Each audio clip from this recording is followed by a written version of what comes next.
स्वागत है दोस्तों आप सभी का मेरे इस YouTube चैनल पर। मैं हूँ रोमल शाह और आज जो कहानी आपके सामने लेकर आई हूँ वो एक सच्ची डरावनी घटना है जो कि हमारे गांव में लगातार घट रही है और ये एक पैरानॉर्मल एक्टिविटी है। एक दुखद घटना घटी थी और वो जो घटना है वो न्यूज़ में भी आई थी और उस घटना के घटने के बाद कुछ दिनों बाद ये पैरानॉर्मल घटना सुनने को गाँव वालों को शुरू हो गई थी। तो ये मेरे कानों तक भी आई है और जिन लोगों ने ये घटना बताई है, जिन लोगों का ये कहना है वो झूठ नहीं बोलते, क्योंकि ऐसा होता है कि समझ में आ जाता है कि कौन झूठ बोल रहा है, कौन सच बोल रहा है। और ये जो पैरानॉर्मल घटना आए दिन घट रही है, अगर ये एक या दो लोगों के साथ होती तो मैं ये कह सकती थी कि शायद उनका वहम है, पर ऐसा मुझे रेगुलरली सुनने को मिल रहा है पिछले 1 साल से। तो घटना पर आने से पहले घटना भी मैं बताऊंगी कि घटना क्या हुई थी, कितने समय पहले हुई थी और उसके बाद से जो पैरानॉर्मल इंसिडेंसेस हो रहे हैं उस घटना से रिलेटेड वो भी मैं आपको इस कहानी में बताऊंगी। तो कहानी शुरू करने से पहले दोस्तों मेरी आपसे एक ही रिक्वेस्ट है कि अगर आप चैनल पर पुराने हैं तो अपने कमेंट्स, फीडबैक और सजेशंस और अपने थॉट्स मेरे साथ कमेंट्स में ज़रूर शेयर किया कीजिए, क्योंकि मुझे आपके कमेंट्स का इंतज़ार भी रहता है और मुझे आपके कमेंट्स अच्छे भी लगते हैं पढ़ना।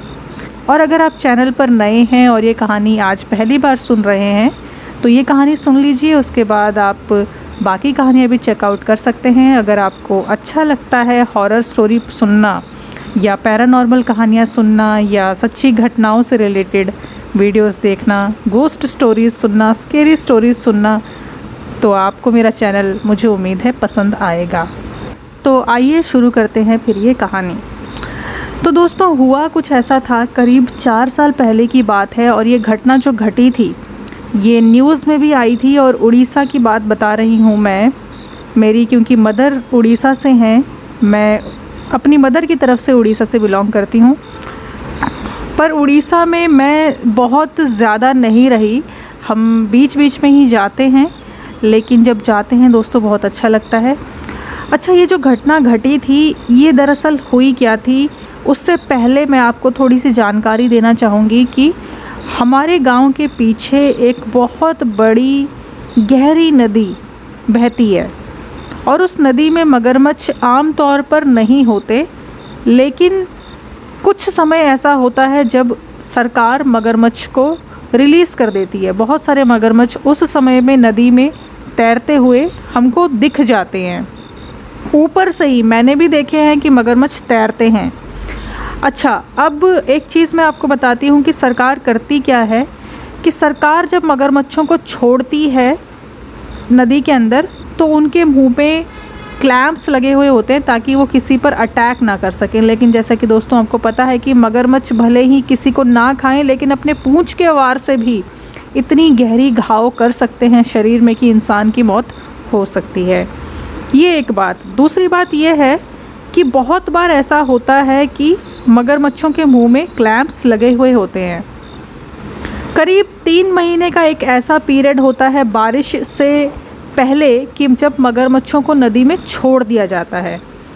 अच्छा, अब सेकंड चीज़ ये होती है कि जब मगरमच्छों को छोड़ा जाता है क्लैंप लगा के तो सरकार गांव-गांव में करीब 15 दिन तक अनाउंसमेंट करती रहती है कि मगरमच्छों को छोड़ दिया गया है, आप नदी के पास मत जाइएगा। और 1 महीने का समय ऐसा होता है और ये बारिश के एकदम बाद होता है कि मगरमच्छों को बिना क्लैंप्स के छोड़ दिया जाता है ताकि वो अच्छे से शिकार कर सकें।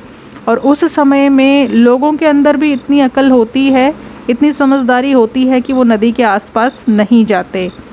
एक और बात कि जब बिना क्लैंप्स के मगरमच्छ नदी में होते हैं तब भी सरकार ये अनाउंसमेंट करती है कि नदी के आसपास बिल्कुल मत जाइएगा।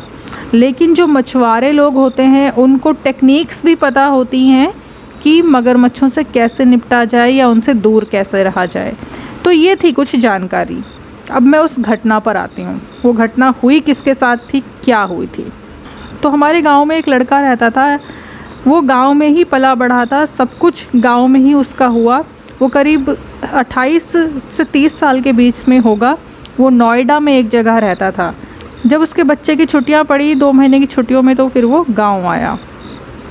उस टाइम पर सरकार ने अनाउंसमेंट कर रखा था कि नदी के पास नहीं जाना है, क्योंकि बिना क्लैंप्स के मगरमच्छों को छोड़ दिया गया है। कोई भी उस टाइम पे नहीं जाता था। तो ये लड़का गांव गया हुआ था अपनी फैमिली के साथ। इसका एक छोटा सा बच्चा भी था उस टाइम पे, 4 साल पहले की बात बता रही हूँ मैं आपको। वो अपने दोस्तों के साथ नदी के पास गया और ये वक्त था करीब दोपहर के 1 बजे करीब। तो 1 बजे से 2 बजे के बीच में इतने ही बजे जो है लोग जो है तालाबों में जाके नहाते हैं, लेकिन वो लड़का अपने दोस्तों के साथ तालाब में ना जाकर नदी के पास चला गया। उसके दोस्तों ने नदी के पास ठहर के उसको कहा कि देखो, तुम आगे नदी के अंदर मत जाओ, नहाने मत जाओ, सरकार ने अनाउंसमेंट कर रखी है, तो यही बेहतर है कि तुम ना जाओ। लेकिन इस लड़के ने क्या कहा कि नहीं ठीक है, मैं ज़्यादा अंदर तक नहीं जाऊँगा, ऊपर ऊपर से, क्योंकि मैं आया हूँ नोएडा से, बहुत साल बाद गाँव आया हूँ, तो मैं नदी में ज़रूर एक बार नहा के आऊँगा और मैं फटाफट आ जाऊँगा, कोई ऐसी परेशानी नहीं है, क्योंकि मगरमच्छ भी कोई आसपास दिख नहीं रहा। तो जैसे ही वो पानी में कूदा, तो जो दूसरा किनारा था, जो सामने बिल्कुल किनारा दिख भी रहा था, लड़कों ने देखा, उसके बाकी दोस्तों ने देखा कि दूसरे किनारे से मगरमच्छ ने एकदम से पानी में छलांग लगा दी है। तो नदी की चौड़ाई काफ़ी ज़्यादा है, तो नदी की चौड़ाई बहुत ज़्यादा थी और वो मगरमच्छ उस किनारे से पानी में अंदर आ गया था। अब हुआ क्या कि इसके दोस्त लोग इसको बोलने लगे कि अब तू बाहर आ जा, बाहर आ जल्दी आ बाहर, अब मगरमच्छ देख वहाँ उस किनारे में अंदर नदी के अंदर चला गया है। तो इसने कहा कि ठीक है ना, वो उसके आते आते मैं बाहर निकल जाऊँगा। और दोस्तों, सबका यही कहना है, और वो वीडियो फुटेज भी उस टाइम पे मेरे पास थी, अभी तो मेरे पास हाल फिलहाल में नहीं है, मैं सर्च करूँगी तो मुझे मिलेगी। तो हुआ कुछ ऐसा कि पलक झपकते ही कुछ 5-6 सेकंड के अंदर अंदर वो मगरमच्छ इसके पास आ गया, और ये ज़्यादा अंदर भी नहीं था नदी के। तो जैसे ही वो मगरमच्छ यहाँ पर इस लड़के के पास आया, ये बिल्कुल सकपका गया। इसके दोस्त सारे चिल्लाने लगे, पानी में किसी की कूदने की उस टाइम पे हिम्मत नहीं होती किसी और को बचाने के लिए। तो वो लड़का कुछ भी नहीं कर पाया और मगरमच्छ उसको देखते देखते बिल्कुल अंदर ले गया। उसकी बस टांग ऊपर की तरफ उठी हुई थी। उसकी एक वीडियो है जो न्यूज़ चैनल्स वालों ने भी दिखाई थी, और वो वीडियो मेरे पास भी थी। फ़िलहाल तो अभी मेरे पास वो वीडियो नहीं है, व्हाट्सएप पे मेरे को शेयर भी की गई थी। तो उसके बाद क्या हुआ कि मगरमच्छ उसको ले गया, ऑब्वियसली खा गया, ठीक है, काफ़ी लहूलुहान उसको कर दिया, बिल्कुल पानी खून हो गया था, और सब यही सब हुआ। उसके बाद फिर उसकी मौत हो गई, उसकी लाश भी बरामद हुई आधी ऐसी जख्मी हालत में। तो क्या किया जा सकता था, बहुत समय लग गया उसकी लाश को ढूंढकर निकालने में। अच्छा, अब उसके बाद क्या हुआ कि दोस्तों, वो जो घाट है, जो नदी का घाट है, वो एक बहुत छोटा सा घाट है। वो कोई घाट ना कहें तो भी चलेगा, बस 4-5 ऐसे सीढ़ियाँ हैं, उसके पास पेड़ पौधे बहुत है, घना जंगल सा है। उस तरफ गया था वो नहाने के लिए। तो अब क्या हुआ, उसका छोटा सा बच्चा था, उसकी ऑब्वियसली कम उम्र की उसकी वाइफ थी, उसकी डेथ हो गई, तो अब फैमिली तो बिखरनी ही थी। खैर, जो भी हुआ, बहुत मातम मनाया गया, पूरे गांव ने शोक किया। अब एक गांव में शोक करने का भी तरीका एक अलग होता है कि किसी के घर में चूल्हा नहीं जलता अगर इस तरह की कोई घटना, दुखद घटना घट जाती है। तो खैर, ये सब बातें तो अलग हैं। आगे क्या हुआ कि इसी तरह से 1 महीना बीत गया, उसकी बीवी और उसके बच्चे जो हैं फिर वो गांव में रह गए। उनका फिर शहर वापस आने का कोई मतलब नहीं। जो रिश्तेदार थे वो सामान वगैरह फिर शहर से वापस लेकर गांव चले गए। तो इस घटना को घटे करीब 4 साल पूरे हो चुके हैं। ये करीब जुलाई के समय की घटना थी। अब बात करते हैं कि हो क्या रहा है कुछ समय से मतलब करीब 3 साल से। अब उसकी बीवी और उसके बच्चे जो हैं बहुत समय के लिए अपने मायके चली गई उसकी बीवी, तो वो वहीं रहते हैं मोस्ट ऑफ द टाइम।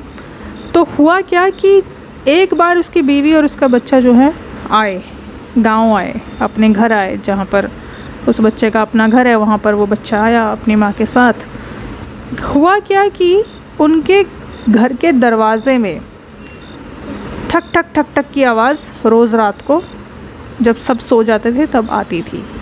ये मैं सच्ची घटना आपको बता रही हूँ, कोई मनगढ़ंत कहानी नहीं सुना रही हूँ, क्योंकि ये जो घटना है ना, ये बहुत ज़्यादा मैंने सुन ली है, इसलिए मैं आपसे ये शेयर कर रही हूँ और बोलचाल की भाषा में ही शेयर कर रही हूँ, ताकि आपको भी वो फ़ील आए और मेरा कहानी सुनाना भी सार्थक हो। अच्छा, ठक ठक ठक की आवाज़ आती थी दरवाज़े से। ऐसा लगता था कि दरवाज़े पर कोई है और वो खटखटाता है, सबको सुनाई देता था रात को। तो ऐसा होता था, आए दिन होता था। जब दरवाज़ा खोलते थे घर के लोग तो कोई नहीं मिलता था, कोई होता ही नहीं था दरवाज़े पे। तो कई बार घर के लोगों ने सोचा कि हो सकता है कोई ऐसे शरारत कर रहा हो। तो जब फिर कई दिन ऐसे बीत गए तो फिर जब दरवाज़ा खटखटाता था कोई, तो फिर वो खोलते नहीं थे। जब वो खोलते नहीं थे तो क्या होता था कि दरवाज़े पर खटखटाहट की आवाज़ और ज़्यादा बढ़ जाती थी, जैसे कोई बिल्कुल वॉयलेंट हो गया हो। ठीक है, तो फिर दरवाज़ा खोलते थे, देखते थे फिर कोई नहीं है। इसी तरह से ये घटना करीब 1 साल लगातार होती रही, जब तक वो बच्चा, उस जो लड़का मर गया था, उसका बच्चा जब तक घर में रहा। अब उसका बच्चा कितनी उम्र का था? उसका बच्चा उस समय 4 साल की उम्र का था जब उसकी डेथ हुई थी, जब उसको मगरमच्छ लेकर खा गया था। अब उसका बच्चा 5 साल का था। ठीक है, अब फिर हुआ क्या कि ये फिर अपने मैके चली गई, उसकी वाइफ, और उसका बच्चा भी उसके साथ चला गया अपने नानी के घर। तो फिर आवाज़ आनी बंद हो गई दरवाज़े पे। अचानक से खटखटाहट जो होती थी वो होना बंद हो गई। जो दरवाज़े पे खटखटाहट होती थी वो आवाज़ें आना, सब कुछ बंद हो गया। फिर इसी तरह से 6 महीने के बाद फिर वो बच्चा अपनी माँ के साथ आया, फिर दरवाज़े पे खटखटाहट शुरू। इस तरह से लगातार लगातार होता रहा। अब एक चीज़ मानी जाती है कि भाई जिसकी अकाल मृत्यु होती है उसका पिंड दान करना बहुत ज़रूरी होता है। उसकी आत्मा की शांति के लिए कुछ क्रियाकर्म होती हैं, तो वो करना बहुत ज़रूरी होता है। वो सब कुछ किया गया था, लेकिन फिर भी उसकी शायद आत्मा शांत नहीं थी। अभी मेरा कहना है, लोगों को कैसे पता चला कि ये वो आदमी हो सकता है जो मर गया था उस एक्सीडेंट में मगरमच्छ के द्वारा? तो क्या हुआ कि उस जगह पर कुछ लोग जो हैं रात को गए, कई बार गए। तो कई बार ऐसा होता है कि जैसे रात को लोग शौच के लिए निकलते हैं, तो नदी में फिर अपना जो भी है काम करके वो वापस आते हैं।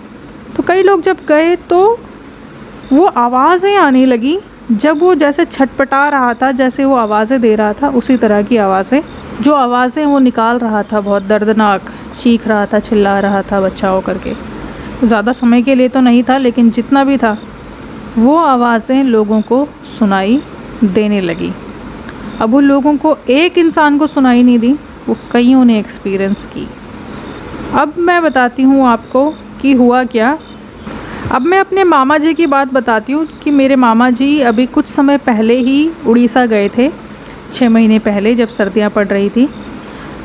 तो उन्होंने उस टाइम पर फ़ोन पर बताया कि वो जो घटनाएं हो रही हैं वो सच में हो रही हैं, क्योंकि उन्होंने भी वो आवाज़ें वहाँ पर सुनी हैं कि जैसे कोई बहुत दर्द में हो, कोई पीड़ा में हो, और आवाज़ें जैसे इस तरह की आवाज़ें आती हैं जैसा उन्होंने बताया। मैं वही बता रही हूँ आपको कि बचाओ बचाओ। और लास्ट मोमेंट में वो जो आदमी जब मर रहा था तो वो एक ही बात चिल्ला रहा था, वो अपने बेटे का नाम बुला रहा था, पुकार रहा था। तो वही उसके बेटे की नाम वाली जो आवाज़ है वही सुनाई लोगों को। लास्ट टाइम पे जैसे वो अपने बेटे का नाम पुकार रहा था, वही आवाज़ें लोगों को वहाँ पर सुनाई दे रही हैं, रेगुलर बेसिस पे सुनाई दे रही हैं। जब मैं दिसंबर के महीने में उड़ीसा गई थी तो मैं दोपहर के समय में उस जगह पर गई थी देखने के लिए कि वो जगह कैसी है जहाँ से मगरमच्छ ले गया। उस समय पे मगरमच्छ नहीं थे नदी में, पर मैंने एक चीज़ महसूस की कि यार वो ऐसी जगह थी कि कोई भी इंसान डरेगा वहाँ पे नीचे पानी में, नदी में पैर रखने के लिए भी। वो किस हिम्मत से अंदर चला गया और उसको मगरमच्छ लेके चला गया। ये बहुत दुखद घटना थी। खैर जो भी हुआ, पर ये जो सच्ची घटना मैंने आपको बताई कि ये चीज़ हो रही है और इस तरह से हो रही है, तो शायद इसमें कुछ ना कुछ सच्चाई हो सकती है कि पैरानॉर्मल एक्टिविटी ये बहुत बड़ी तो नहीं है, पर लेकिन ये जो भी जितना भी हो रहा है ये डराने वाला ज़रूर है। अगर ये किसी आम इंसान के साथ नॉर्मली होता है, जैसे मैं यहाँ पे कहानी सुना रही हूँ तो शायद इतना डर लगे ना, लेकिन अगर सच में किसी के साथ होए ये सोचिए, और लगातार होता रहे तो कितनी दहशत मच सकती है। तो दोस्तों ये थी कहानी जो मैंने आपसे शेयर करनी थी, और मैंने बहुत ही नॉर्मल भाषा में इसको आपसे शेयर किया है, जैसे बातचीत हम लोग करते हैं बैठ के, उस तरह से मैंने ये कहानी सुनाई है। और मुझे उम्मीद है कि आपको मेरी ये कहानी आज पसंद आई होगी। बहुत जल्दी कहानी मैं आपके लिए आज लेकर आ गई हूँ। उम्मीद करती हूँ कि आपको अच्छा लगा है। फ्राइडे को ऑब्वियसली मैं नई कहानी ज़रूर पोस्ट करूँगी।